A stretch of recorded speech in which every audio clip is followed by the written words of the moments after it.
Time எடுத்து deep thinking பண்ணுங்க, execution ஃபாஸ்ட்டாக பண்ணுங்க, சீக்கிரம் லான்ச் பண்ணுங்க. அது முக்கியம். ஏன்னா the real world is brutal.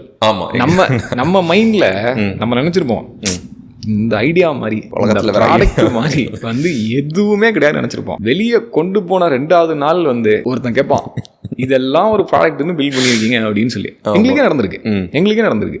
அதையும் நம்ம தாங்கிக்கணும். ஒரு 7 years ஒரு பெரிய கம்பெனியில் என்ன ஏர்ன் பண்ணினானோ என்னோட சேவிங்ஸ் எல்லாத்துலேயும் மோர் தென் 95% இந்த கம்பெனிக்குள்ளே நான் இனிஷியலாக இன்வெஸ்ட் பண்ணிட்டேன். அந்த 5% எங்கள் அம்மா அலோவ் பண்ணல, இல்லைனா பண்ணியிருப்பேன். ஒரு ஆண்டர்ப்ரனர் எப்போவுமே ஒரு ரொம்ப டைனி பர்சன்டேஜ் ஆஃப் பீப்புள் தான் லீப் ஆஃப் ஃபெய்த் எடுக்கிறாங்க.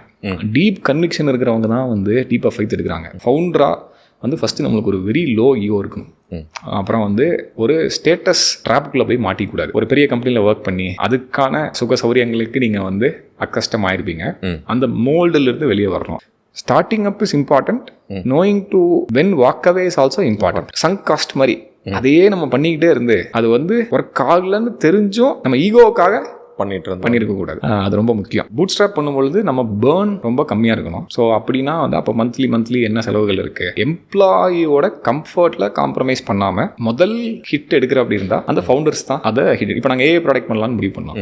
அதுக்கு ஒரு பெரிய அப்ரண்ட் இன்வெஸ்ட்மெண்ட் தேவைப்படுது. அப்போ ஃபர்ஸ்ட் நாங்க தான் எங்க சேலரிஸை ஆல்மோஸ்ட் 75% கம்மி பண்ணிக்கிட்டோம். இந்த ஐடியாவே எக்ஸிகியூஷன் ஆரம்பிக்கிறதுக்கு முன்னாடியே இந்த ஐடியாக்கான மார்க்கெட்டிங் என்ன, டிஸ்ட்ரிபியூஷன் என்ன அப்படிங்கிறத ப்ராடக்ட்ல இருந்தே பில் பண்ணும் பொழுதே நாங்கள் அதை ஒர்க் அவுட் பண்ணோம். இப்போ அருள் ஒரு எக்ஸப்ஷனலான ஃபீச்சர் ஆட் பண்ணியிருக்காரு.